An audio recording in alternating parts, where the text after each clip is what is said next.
Welcome and thank you for joining us. You're listening to the Beyond 50 radio program. I'm Daniel Davis. As many of you have been listening to the show over the years, you've been trying to figure out the special resources that will help you begin to feel happy about where you're at in midlife. I mean, after all, we live in America and we seem to have this timeline that tells us at particular benchmarks we should have achieved particular goals, we should have been something where we should be. And a lot of us are starting to find ourselves very frustrated, trying to reinvent who we are. After all the ways we were told that were supposed to work for us just haven't panned out the way we believed we would see these things panned out.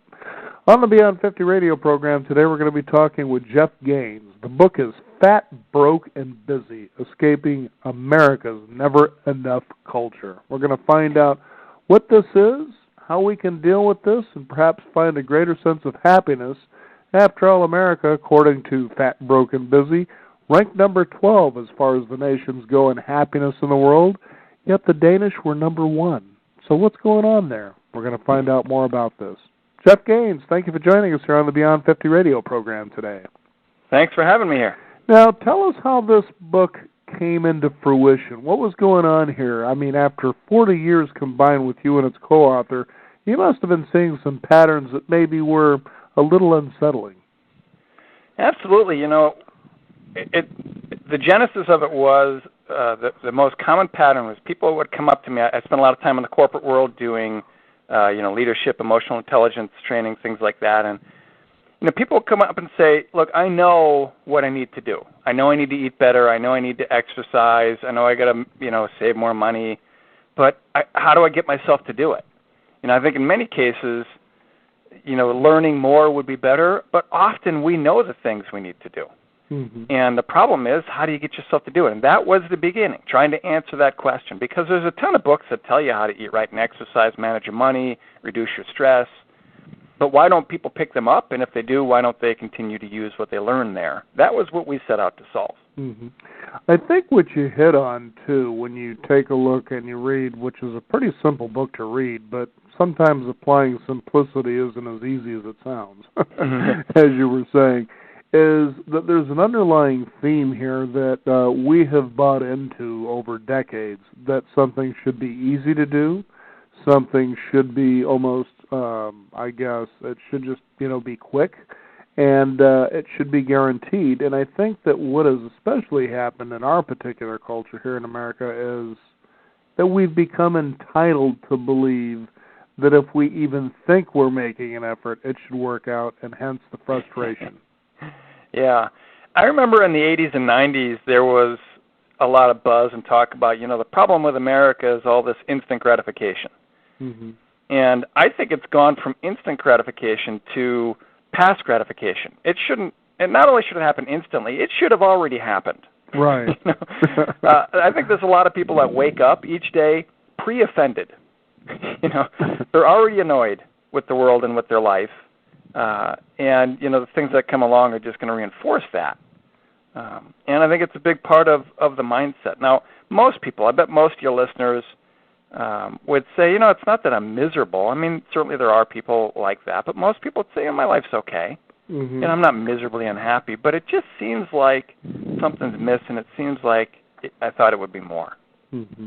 And I think that's the underlying malaise or unconscious mentality that we're carrying around. Now, Jeff, tell me, when you were putting this book together with your co-author, what were some things that really surprised you? I think the biggest thing is when we stumbled upon our tagline for the title. So, Fat, Broke, and Busy we had as a title, 5-6 years ago. And then we were trying to figure out a way to say it in a more positive way and, make it more corporate friendly and all these things. And as we dug deeper into what really is it we're trying to solve here, because yes, we want people to have better health, better financial health, a less stressful life, more happiness. But what we found that kind of shocked us was what we call this never enough mindset or the never enough culture. That I think one of the biggest things that we can offer is to help people identify how much they've bought into that we unconsciously believe that our life, no matter what it is or how good it is, at some level, usually unconsciously, because I don't think we consciously tell ourselves it's not enough sometimes, but usually not. Unconsciously, we just have this feeling, not enough. Mm-hmm. And this never enough mentality is pervasive. I think it's so common, people have a hard time even identifying it's there. Mm-hmm.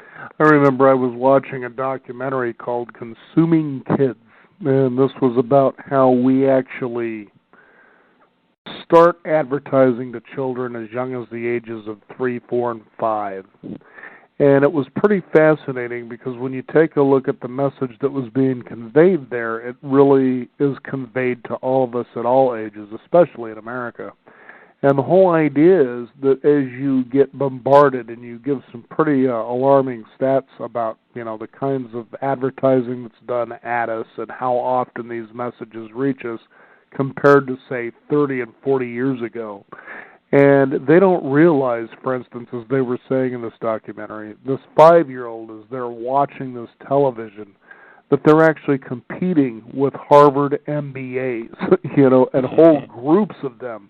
And it's the same thing here, that when we're watching an ad or reading in the newspaper or, listening to the radio, for instance, and we hear these ads, these things that are supposed to improve our lives, that this is us against probably up to 40 or 50 other people of deep research over decades that understand our patterns and our behaviors better than we do. And I think, just as you said in your book, that if we can come to understand that we might start getting a toehold on having a better sense of self-satisfaction, even though we're driven toward our desires, that where we are is okay until that time gets there. Yeah, I love that you brought that up, because it's about understanding, how is your brain getting programmed? Mm-hmm. Where are the messages? Where are your belief systems coming from? And when we start to understand how we think, why we think the way we think, why we adopt beliefs, what is the information that comes our way that we reject and ignore, when we start to understand that process, you can take charge of it. And then instead of the marketing machine, which is very skilled and effective, running our lives, we can do it ourselves. Most of the folks in the baby boomer generation, are past the point in their life of, mindless impulse buying, and, most of the folks in that generation are doing a better job thinking about the future. And so it's not as much, how do I get myself to stop this horribly destructive spending? It's more about, how do you find greater satisfaction with what you have? Mm-hmm. And that's, I think, what marketing says. Your life is inadequate. Fortunately, we have the answer. Mm-hmm. And with enough of those messages, we start to believe, my life is inadequate. Mm-hmm. And we don't even notice how or when we picked it up. Mm-hmm. I remember when I was laying in bed sick one day, and my wife passes on one of those magazines that you find at the checkout counter. Here, entertain yourself with this. And I sat there, and I'll tell you, this is no doubt, in 20 minutes I felt so much irritation and aggravation with what I was reading that by the time I finally got to a crossword puzzle, I could finally literally feel a sense of relief. And the problem is you look at these celebrities, they're parading around, and look at what they're wearing, and this is the worst, this is the best, look at this home, look at this vacation. They're not satisfied with their love relationships, and it just went on and on and on, and I thought to myself, all those little subtle things that you're talking about, well, with all this money, shouldn't they be satisfied more than they are? I mean, they've got everything. They parade and party all over the world, but yet they're dissatisfied according to this magazine. This is ridiculous. Yeah. And what I found was ridiculous was my reactions to it. Talk about that if you could. Well, it brings up a number of different thoughts. First of all, statistically, money doesn't really make you happier beyond a certain point. So if somebody can't pay their bills, they're in survival mode, more money definitely has a huge impact on happiness. Okay, that's pretty obvious. But, once we're at a certain level above that certain point, more money makes like maybe a 1% difference. So you take somebody who's, living a good middle-class life, and you turn them into a multimillionaire, there's this 6, 12, 18-month period of, oh, boy, everything's wonderful, and then they adjust back to the baseline that they had before the money came along. Mm-hmm. And that's why you see these mega-rich people, not happy. In some ways, if you've ever really spent time with them, I know some really rich people. I know some trust fund folks who, just, make $80,000 a month doing nothing. And they have this sort of vacant, empty stare about them. Nothing excites them because they spend all the days just trying to do entertainment, and it ends up being a meaningless life. Right? You can't just sit around and do entertaining things all the time. All those entertaining things get boring, pretty soon. My mother was a realtor in Sun City West, and so, retirement community, a lot of baby boomers retiring and moving in, and they saw a pattern of people coming in. Most of them would move away within 18 months, 2 out of 3 people, because they thought retirement is sit around and be happy all the time. And they, joined this club and played golf or tennis and picked up, whatever hobby. And after a while, they just felt empty, and they go back to play with the grandkids or, do whatever. Well, what it comes from is people not understanding before they retired where their sense of satisfaction, happiness, joy comes from. It comes from not knowing how to set your own internal barometer for how much is enough. Now, on the program, although for the listeners out there it maybe sound like we're identifying the problem, which certainly is true, but we also come up with solutions. And that's exactly what Fat, Broke, and Busy does is, well, what is it that I feel so dissatisfied about that it makes me feel a compulsive urge to want more, and how do I get myself out of it? Now, you talk about the way that we think, and you divide it into 3 categories. You have what is known as the thinker, then you have what is known as the emoter, and you have what is known as the robot. First of all, if you could for us, Jeff, go ahead and define what each of those characteristics are in our mindset patterning, and then we can go from there to tell people, this is kind of how you do what you do, how you make the decisions that you make, and how you can change these things so you don't get caught up in that frustration that people can tend to feel. Sure. So let me give you a quick explanation of each of them, and then I'll give you an example of how they show up in our lives. And we can delve deeper if we want to. So thinker is basically logic. That's when I'm using, reasoning, analysis, things like that to make my decision, right? And really each of these are what's driving our behaviors. So sometimes my behavior is driven by logic. I'm doing the smart thing. Sometimes our behaviors are driven by emotion, right? This is what I want, so it's what I'm going to do, or I'm angry, so I say it. And oftentimes actually, we're not really even thinking. It's acting on the robot. And the robot is the unconscious, habit-conditioned patterning in us.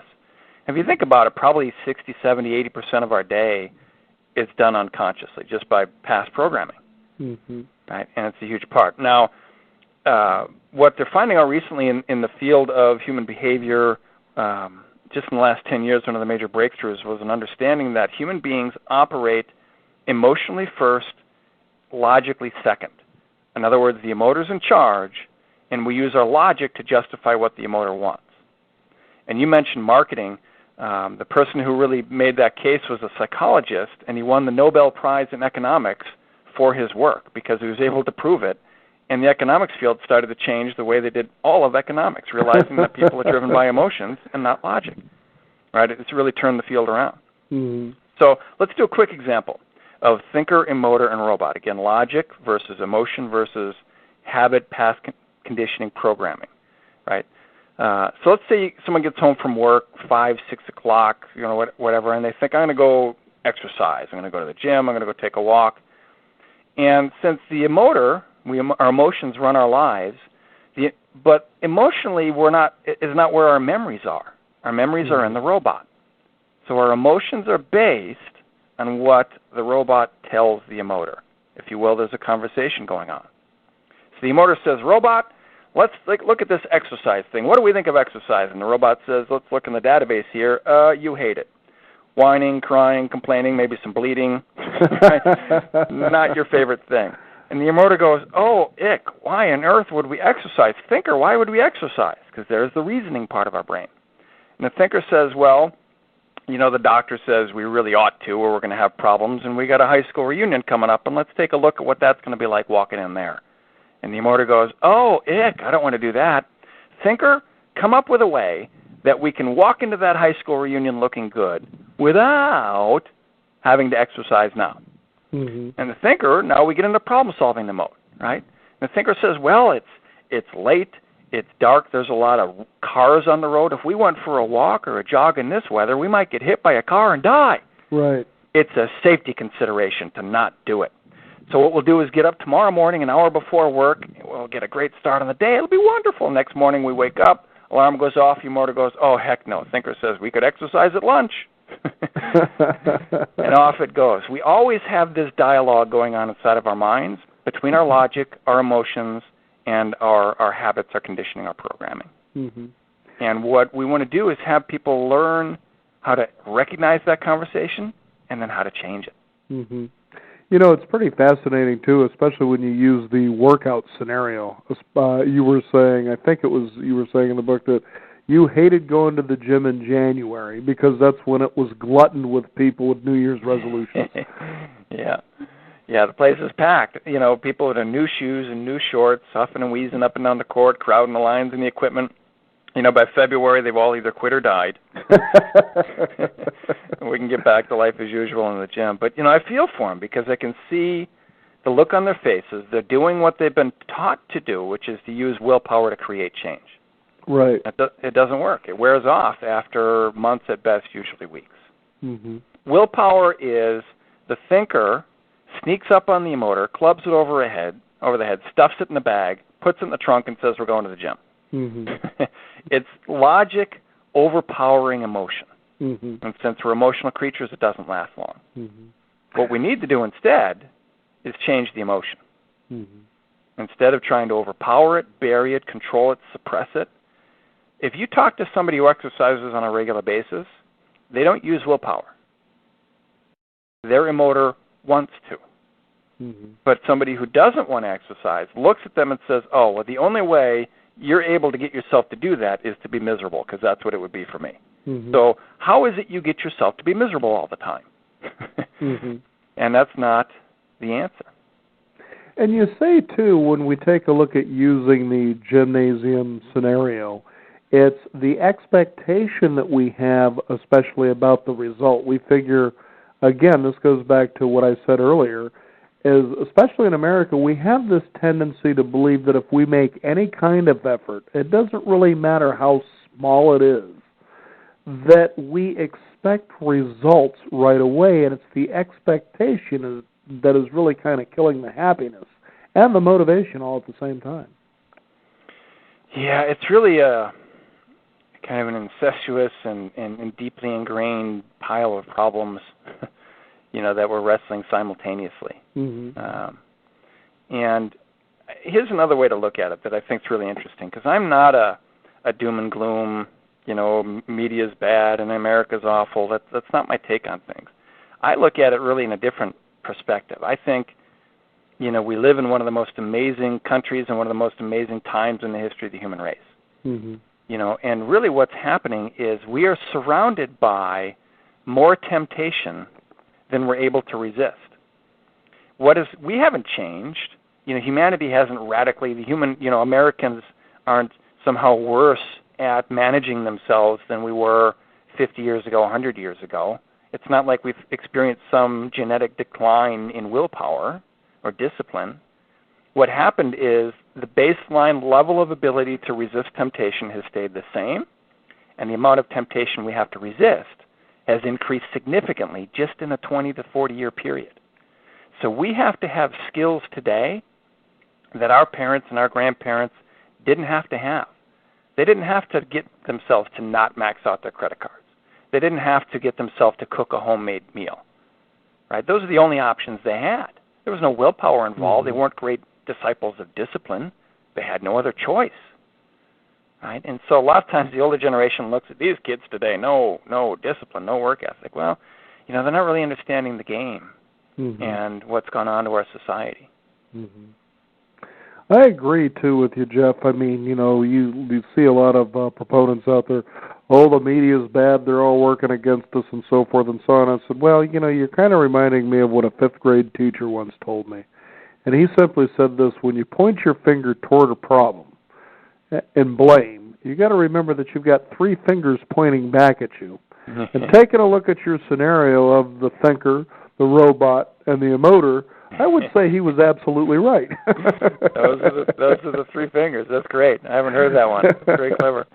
But anyway, going back to again, the solutions. I love as you talk about this in your book, The Emoter, that we are first driven by an emotional impulse to make a choice. And then, of course, logic sets in and people say, well, what did you go and do that for? For instance, you give a scenario about possibly buying the car. Well, don't you think maybe we had to get one that's used, a couple of years old, for instance, rather than this brand new one? Let somebody else depreciate the value of this brand new car, which made a lot of sense to me. But we will tend to do things and then replace it, as you said, with logical reasons or rational reasons why we did it. And then you gave a really good example of someone who became very aggravated when he was being asked the question between his job and his children. Which one did he tend to place priorities on? And then we use something like guilt sort of to justify our actions. Talk about that a little bit. Yeah, it's a great story from Jim Sorensen, my co-author, where he had a guy in one of his classes. Mm-hmm.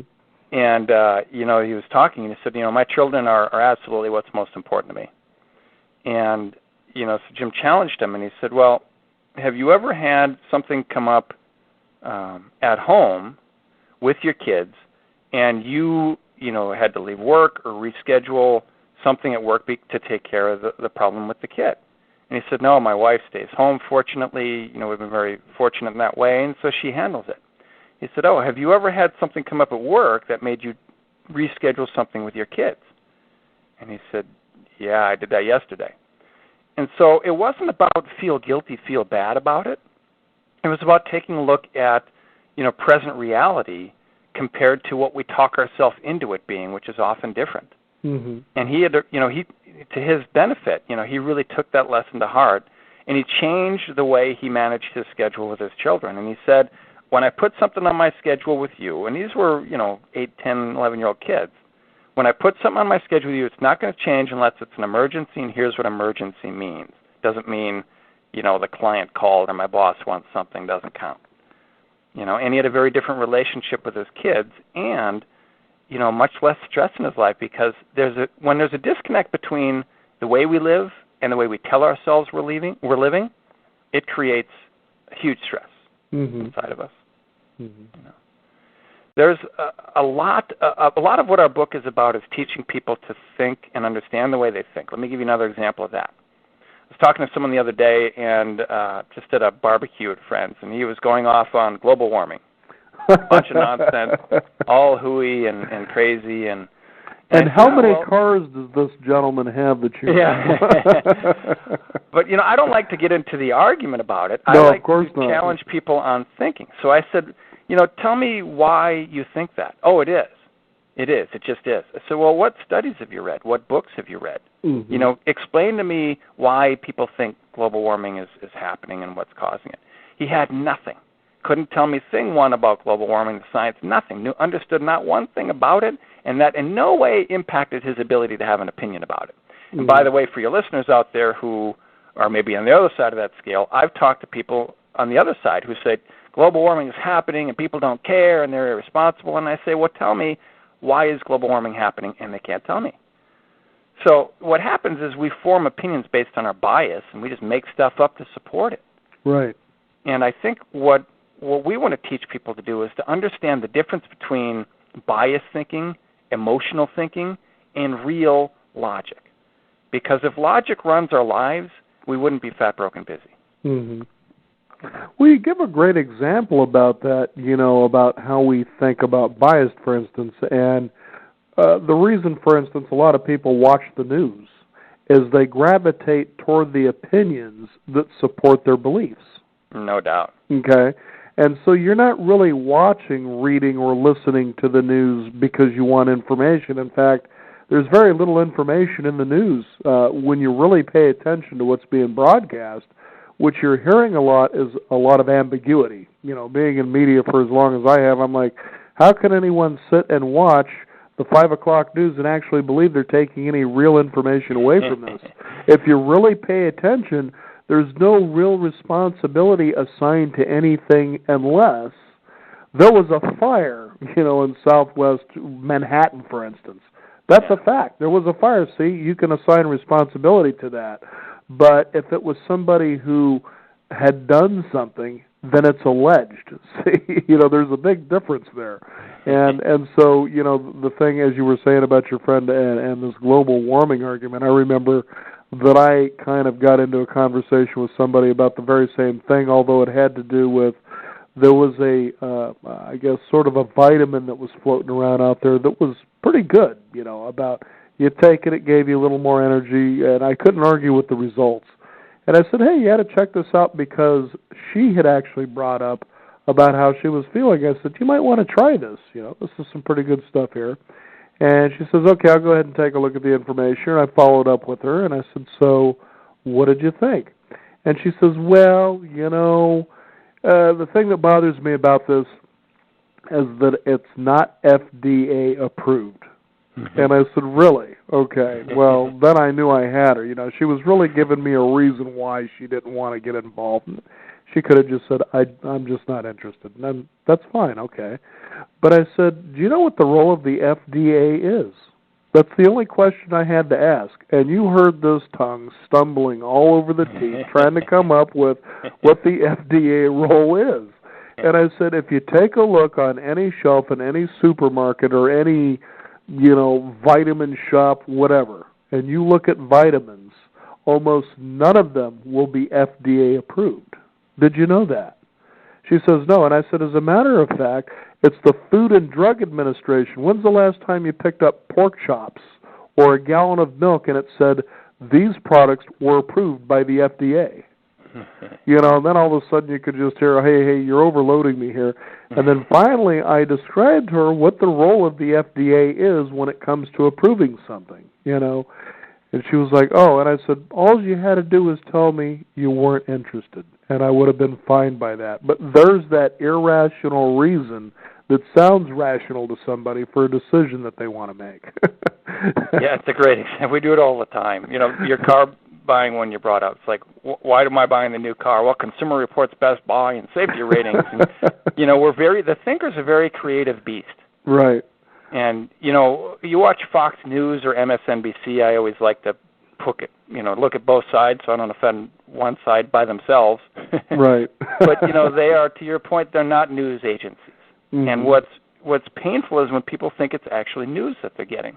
Right. People are tuning in to have their worldview validated. Mm-hmm. And if that's what you want, that's fine. I'm not saying that's a bad thing. I'm not against Fox News. I just wish they wouldn't call themselves a news network. I think they should call themselves the Fox Tell You What You Want to Hear network. Well, here's the other one, too. CNN, when they had their sub-tagline, no bias, no bull. I said, yeah, but you're missing the final one, no information either. Well, here's what happened, I think. So, Fox has done a great job of really appealing to conservative-minded folks. Sure. And maybe an underserved market there. And MSNBC works really hard on the left-minded folks. CNN, I think, really has tried to stay in the middle. The problem is we are driven by our emoters. So to just be told information doesn't capture the emoter. Mm-hmm. Go watch the BBC if that's what you want. You'll be bored, but they're going to just give you news. Right? So what CNN has had to do is, since they don't bend everything left or bend everything right, they have to lift it higher. They have to exaggerate it and make it bigger. Mm-hmm. Right? If you can't go left and you can't go right, the only place to go is larger. Mm-hmm. And that's what they spend their days doing. It's the Situation Room with Wolf Blitzer. What's the situation, Wolf? Well, there's nothing going on today, but we're going to dream up something. We're going to make it sound cataclysmic. Mm-hmm. They're almost like the O.J. Simpson case. Here it starts out there, he's driving down the highway, and it's like, and then months after month after month, it was the O.J. trial, but no, there were really never any new developments, but you were hearing about it every day as the lead. Yeah. People talk about how media shapes society, and I don't think it does. I think society shapes media. I agree.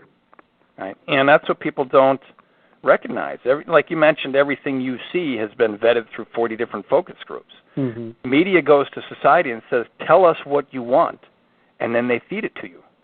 Mm-hmm. Right? Same with our politicians. People are, oh, government's awful. We have exactly the government that reflects the American populace. Mm-hmm. right? If the average American lived within their means, our government would live within their means, Mm-hmm. right? If the average American was good at thinking instead of letting bias run their decision-making, so would our politicians. Mm-hmm. Right? But we have exactly the government that it's a representative democracy, and it is representing us well. Mm-hmm. Right? So I'm on a mission to help people see we have an awesome society we live in. It's an amazing time to be alive. And we individually have a responsibility to learn how to live in it instead of expecting society to change for us.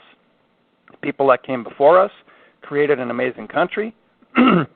We now have to learn how to make better choices that our parents and grandparents never had to make. Mm-hmm. Right? And that's a great problem to have.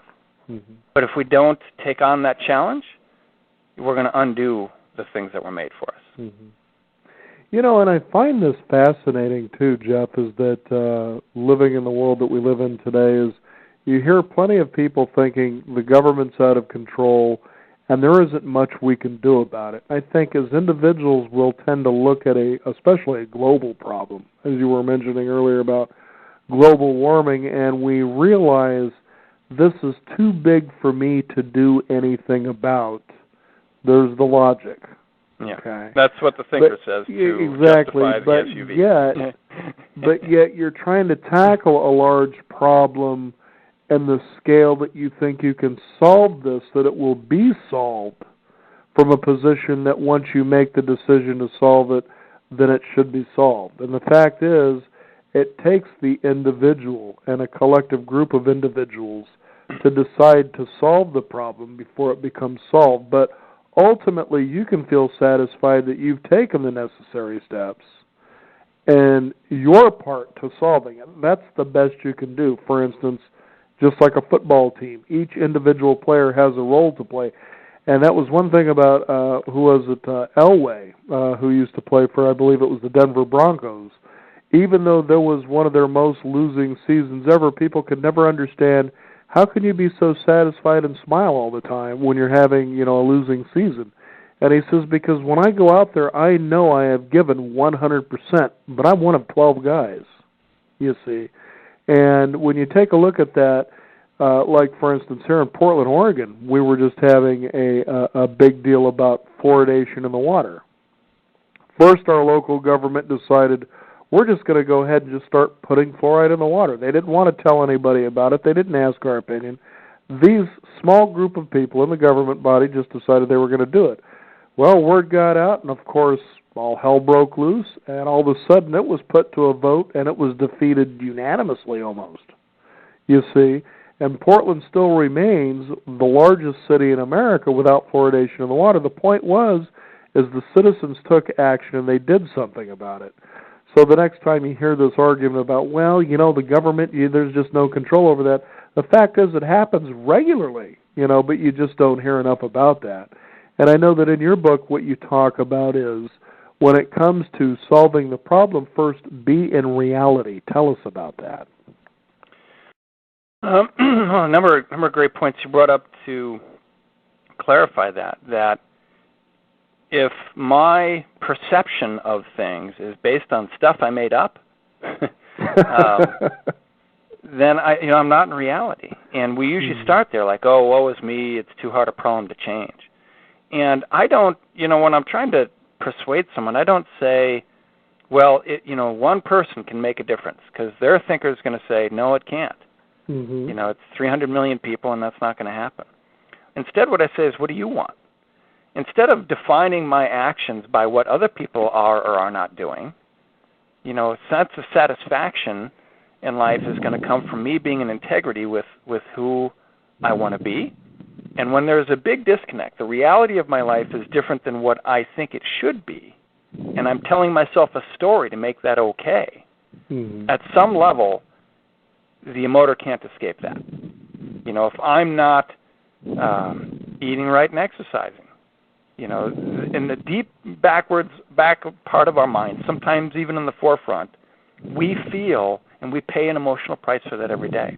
If I'm spending more than I have, I'm spending more than I make. If I'm just not living in a way that makes me feel good about who and what I am, I pay prices for that every day. But the problem is I pay those prices in such small chunks that I don't notice how much they add up to over time, right?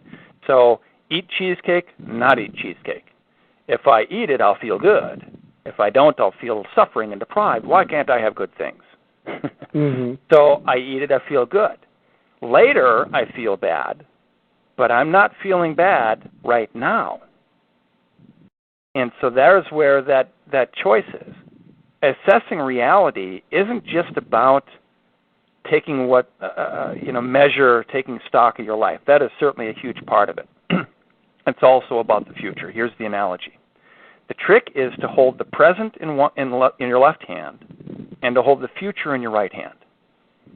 And if you drop either of them, you're going to make unhealthy choices. I'm going to ignore the future to get me what I want now. It's going to damage my life. Right. I'm going to ignore what I want now to get me a better future, is what a lot of the baby boomers did growing up. Pay your dues, work hard, and, save for retirement. A lot of baby boomers live their life saying, future, future, future, right now doesn't matter. Suffer for a better future. And what's going on in that generation is after, many years of suffering, they're saying, when does this happy part show up? Right. And they're feeling really bitter that, these 20, 30-year-olds are saying, I'm going to go after the happy part right now. I'm not going to wait for it to come. The trick is to hold them both. Now matters and the future matters. And if I put that creative brain, my creative thinker, to work solving that problem, I can come up with ways to take care of both. It's doable. Yeah, you talk about a friend of yours that sort of blissfully flowed through life. Well, and it seemed that things were kind of working out for him anywhere he went. Talk about that a little bit. Well, my co-author, Jim, is one of those people, and he just annoys me to no end with it.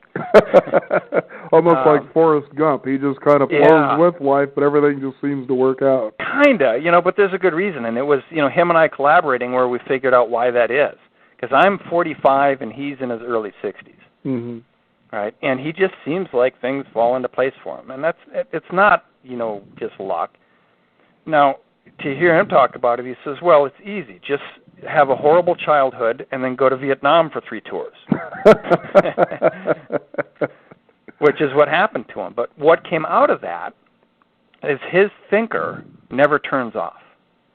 He's always holding the present reality in his left hand and the future in the right hand, and he never lets go of either of them, because living in a horribly abusive household growing up and then being in Vietnam taught him to pay real close attention to what's going on around you and to not be in denial or not kidding yourself, and to pay real close attention to what your actions are going to do to the future. Mm-hmm. And that helped him. Now, the downside is he says, I can't turn it off. I envy people who can just veg out. His thinker's in it's stuck in on mode. Mm-hmm. And that's the downside to it. So he's working to think, I'm okay right now. The future's okay. I just want to relax. And I think there's probably a good number of other over 50 folks that can relate to not being good at, letting themselves just enjoy what they have. Mm-hmm. So we wrote a book about it. Exactly. So be right about the right things was the next rule that you talk about when it comes to changing the game for yourself and being better. Tell us about that one. Well, it doesn't work to say, we have our biases. So if you have a very conservative, a very liberal thinker, I'm not going to go up to a liberal and say, you need to be more conservative.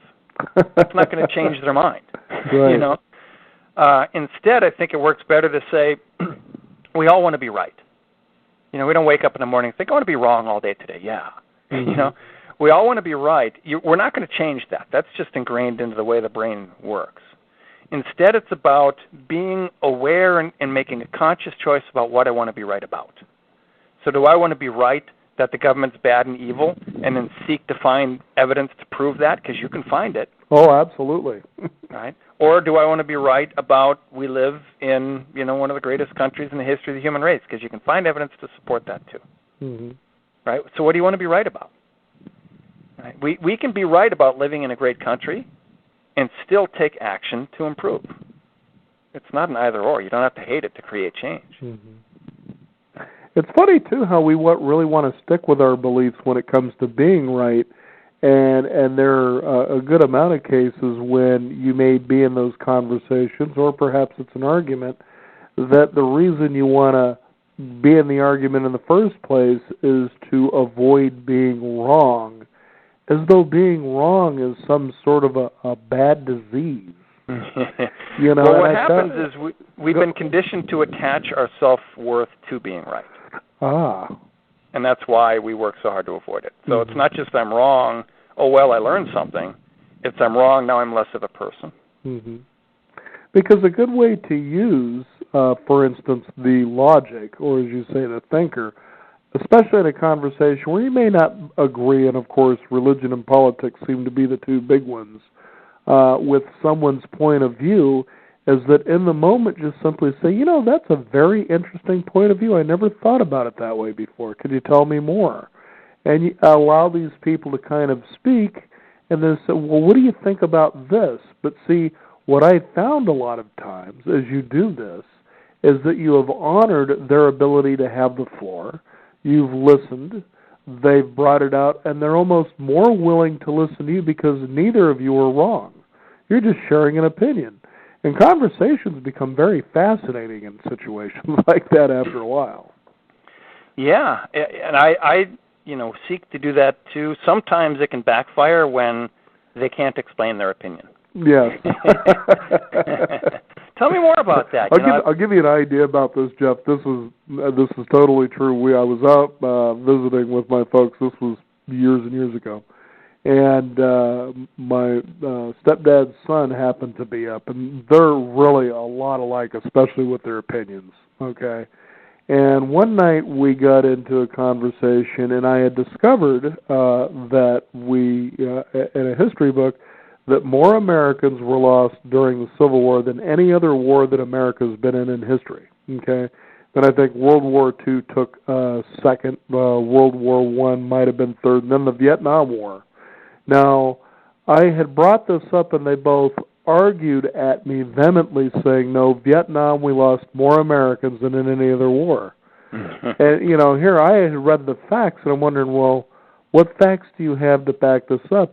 And they were hard at me about this, and I said, okay, that's fine. I only read the history book, and it showed a circle graph. It was pretty easy to see this. And plus, when you think of the Civil War, only Americans fought in the Civil War. So anyway, so it was about a week later, I go ahead and I show his son. I said, take a look.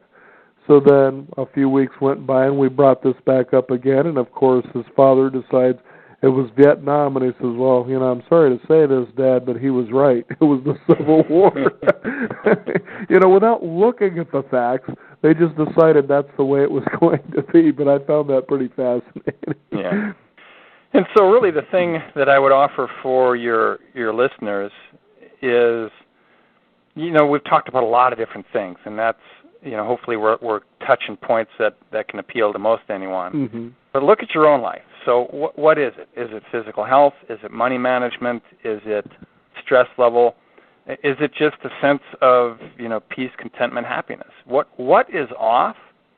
And understand that if you look outside for the answer, you're not going to find something that's probably going to work. Or if you just do what society has conditioned you to do, it's not going to work. Mm-hmm. Right? The answers are going to be inside. They're not as hard as you might think. We're just not taught what they are. We've got a simple plan to follow. The book itself is less than 200 pages, which, like you said, is not necessary. It's actually easier to write a 400-page book. We worked very hard to keep it a short, easy, light read with, good humor, and I think that's the mindset we got to be in to learn. And it can happen. It can change. I think one of the most unique rules, and I find this to be really true, especially for myself, and I'm sure you do as well, is to be in service, and that has brought more people that I've met and talked with, more gratification than almost anything else you can think of.